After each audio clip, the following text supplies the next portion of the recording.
J'ai épousé le père de ma belle-fille il y a 3 ans, et dès le premier jour, j'ai eu beaucoup de mal à créer un lien avec elle. Elle avait 17 ans, sa mère était décédée quand elle était jeune, et j'étais soudainement la nouvelle venue dans sa vie, une femme qu'elle n'avait ni demandée ni désirée. Pendant 5 ans, notre relation a été marquée par la tension, la colère et le manque de respect, et chaque fois que son père essayait de me soutenir, elle devenait encore plus rancunière. Mon mari a suggéré une activité pour renforcer nos liens, pensant que cela nous aiderait à créer des liens.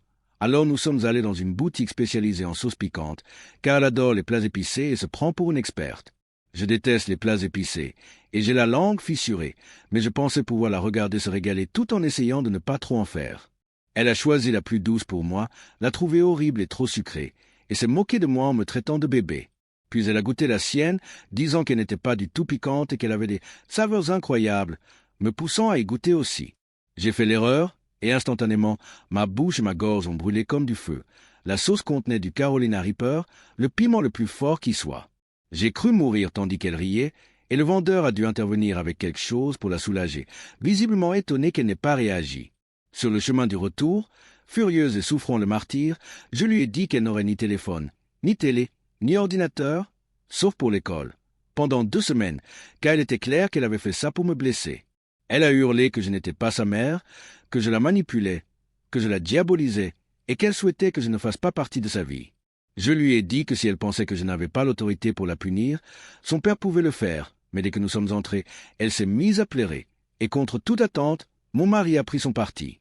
Il a prétendu que mes exigences étaient irréalistes, que je ne pouvais pas prouver qu'elle avait l'intention de me faire du mal, et lui a rendu ses appareils électroniques, disant que j'étais dur et injuste. Normalement, il la remet à sa place quand elle fait des remarques désobligeantes, mais cette fois-ci, il a dit qu'elle avait raison, ce qui m'a tellement mis en colère que je lui ai dit qu'il pouvait dormir sur le canapé. Je me suis demandé si j'étais la méchante, mais je me sentais physiquement blessé et humilié, manipulé au point que ma belle-fille et mon mari semblaient comploter contre moi. Les avis étaient partagés sur Internet. Certains disaient que j'avais été trop dur, qu'elle pensait peut-être sincèrement que ce n'était pas piquant, et que je l'avais puni sans raison.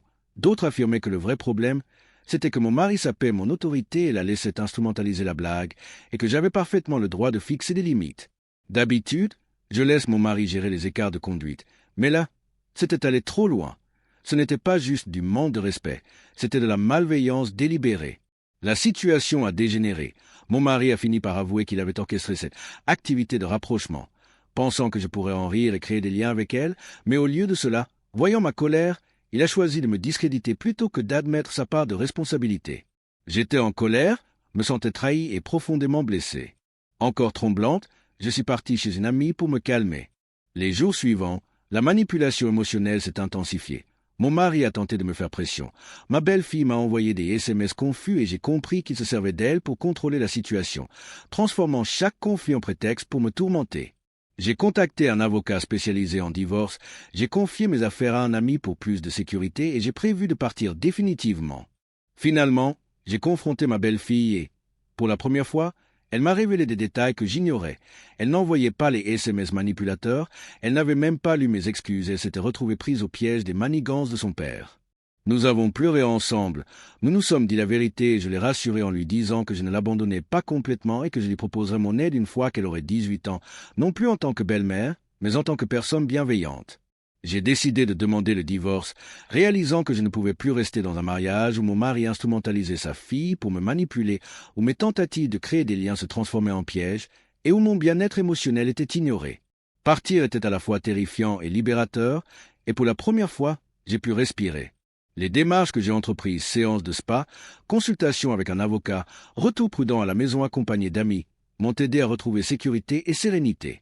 Je comprends maintenant que le véritable problème n'a jamais été ma belle-fille, mais un mari qui privilégiait le contrôle à l'honnêteté et à la compassion, se servant de moi et de sa fille comme d'instruments.